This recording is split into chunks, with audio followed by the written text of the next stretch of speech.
ايه يا جماعه العظمه دي؟ هو إيه العظمه اللي الاهلي بيقدمها دي؟ في فئات كتير اتقال على محمد هاني، بس بجد يعني يا معلم دول اتحاد جده مش اتحاد السكندري. يعني انت متخيل العظمه اللي انت بتقدمها دي؟ انا اخر مره شفتك بتأدي بالعظمه دي كان قدام بايرن ميونخ في كاس عالم الانديه 2020. انت عالمي والله العظيم. يعني انا فاكر ساعتها طلع خبر ان بروسيا دورتموند عايز تعاقد معاك عشان انت كنت عامل اداء خرافي قدام الفونسو ديفيد. بس يعني خلينا ما نطولش في الانترو، يعني خلينا نقول السلام عليكم ورحمه الله وبركاته. ازيكم يا شباب، عاملين ايه؟ اهلا بيكم في حلقه جديده مع قناه اللعيب. النهارده هنتكلم عن ماتش الاهلي واتحاد جده اللي خلص بانتصار الاهلي 3 اهداف مقابل هدف. بس قبل ما نبدا طبعا ما تنساش تدعي لاخواتنا في غزه، ربنا ينصرهم ويرفع عنهم الاحتلال ان شاء الله. وطبعا اعمل لنا لايك وسبسكرايب وفعل الجرس عشان يوصلك فيديوهاتنا اول باول. تنسوا طبعا تابعنا على فيسبوك وتويتر وانستجرام. معاكم محمود عبد الرحمن، ويلا بينا نبدا الحلقه. احنا كده كده هنتكلوا على الله. احنا هنروحوا نتفرجوا على ماتش الاتحاد والاهلي، ويا نكسبوها يا نولعوها. في البدايه خلينا نبدا بالشوط الاول. الشوط الاول الاهلي كان مذاكر لعيبه الاتحاد كويس، حاجه تحسب طبعا لمارسيل كولر واللعيبه. اللعيبه كانت نازله متحفزه، عندها الحافز ان هي تكسب، عايزه تكسب، عايزه تعمل حاجه. انا بصراحه نفسي اشوف النادي الاهلي بيلعب في نهائي كاس العالم للانديه. انت كده كده لو عديت فلومينيز الماتش اللي جاي هتلاعب السيتي في النهائي. صعب انك تعدي مانشستر سيتي طبعا بالاندرتيكر اللي معاهم اللي اسمه ايرلينج هالاند ده. ولكن ليه لا؟ ليه لا؟ ما نحلم يا جدعان. ما انت برضو قبل ما نبدا الماتش بتاع اتحاد جده ده كنت تسمع ناس تقول يا معلم ده معاهم بنزيما وكانتي وفابينيو ومش عارف مين، فانت كنت تخاف. لكن لا يا معلم، عادي جدا على ارض الواقع. لا انت لعبت ماتش على الناس دي، انت ضغطت عليهم، ما كانش عندهم حلول. انت كنت ضاغط عليهم وهم كانوا بيلجأوا للكوره الطويله. كهربا ضغط على المدافع اللي هو قادش ده، خلاه يرتبك. الكوره جت في ايده، ضربه جزاء الاهلي حطها. شناوي برضو ثبات انفعالي رهيب قدام كريم بنزيما بيصد ضربه الجزاء. كريم بنزيما ده واحد معاه كوره ذهبيه، واحد معاه 5 تشامبيونز ليج. انت متخيل واحد كسبان الدوري الاسباني مش عارف كام مره قدام حد؟ يعني واحد كان احسن لاعب في العالم مش من بعيد، ده في موسم 2021 ده ولا في 2022 ده، من سنه ولا سنتين. انك تلعب تقف قدامه بثبات الانفعال ده وصول ضربه الجزاء، لا ده انت علامه يا شناوي. اللعيبه دي محتاجه بس الحافز يا جماعه، بس مش اكتر. الشوط الاول كهربا كان ضاغط، كان ممتاز. محمد هاني كان برضه عامل جبهه ممتازه.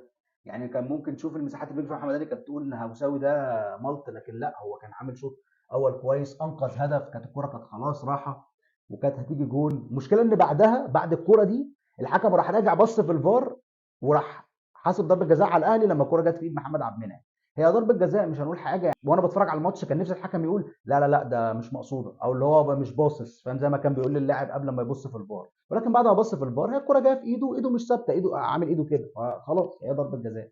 بس طبعا يحسب للشناوي ان هو صدها بصراحه بثبات انفعالي رهيب، يعني شابوه للشناوي بصراحه. ده بالنسبه للشوط الاول. بالنسبه للشوط الثاني طبيعي الاتحاد نزل ضاغط، عايز يعوض، عايز يتعادل. وطبعا النادي الاهلي يحسب لهم ان هم اتعاملوا مع المرتدات بشكل ممتاز. ممكن تقول ان الاهلي كسب 3-1، بس عادي كان ممكن يطلع 4-5-1 عادي جدا. الهدف الثاني انا عجبتني جدا من حسين الشحات. انا قاعد بتفرج الموبايل جاب لي ان الاهلي جاب جول، انا بشوف الكوره مع كهربا وبدال الشحات، انا مستني بقى مش عارف احطها ازاي. يعني انا عمال اقول طب هيعدي ويشوط مش عارف، هو وهو واقف كده راح مديها ار 2 كده، ممتازه بصراحه. الهدف الثاني امام عاشور ما كانش لاقي نفسه في الماتش وكان معاه كارت اصفر، وكل الاهلاويه كانوا عايزين ان المدرب يطلعه وكولر يطلعه وينزل. انا عن نفسي كنت شايف انه ينزل اليو ديانج عشان يقفل، ولكن ده ما حصلش. وامام عاشور في الدقيقه 62 بيسجل الهدف الثالث، وخلاص كده بيقضي على امال نادي الاتحاد ان هو يرجع في الماتش. ماتش ممتاز، اداء ولا اروع من النادي الاهلي. انا مبسوط جدا بصراحه. يعني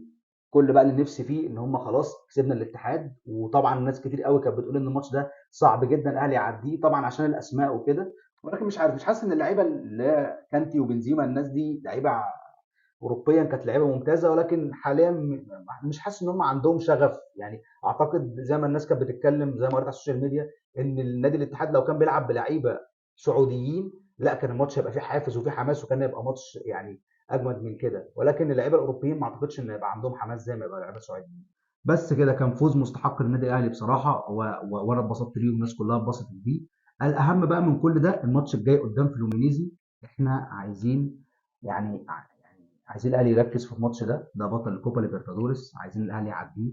عايزين نشوف الاهلي في نهائي كاس عالم الانديه. الاهلي خد كذا برونزيه، ولكن المره دي لا، انا طمعان في، يعني يا عم مش هقول لك اكسب السيتي بس اوصل معاه للنهائي. انا طمعان في ان الاهلي يوصل نهائي كاس عالم الانديه، واتمنى ان شاء الله باذن الله ربنا يحقق لنا اللي نفسنا فيه. بس كلاعيبه ده كان عندي النهارده عن مباراه الاهلي واتحاد جده.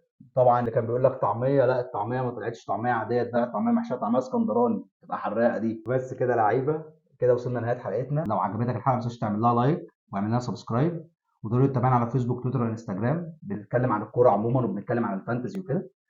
وبشكركم وتصبحوا على خير. السلام عليكم ورحمه الله وبركاته.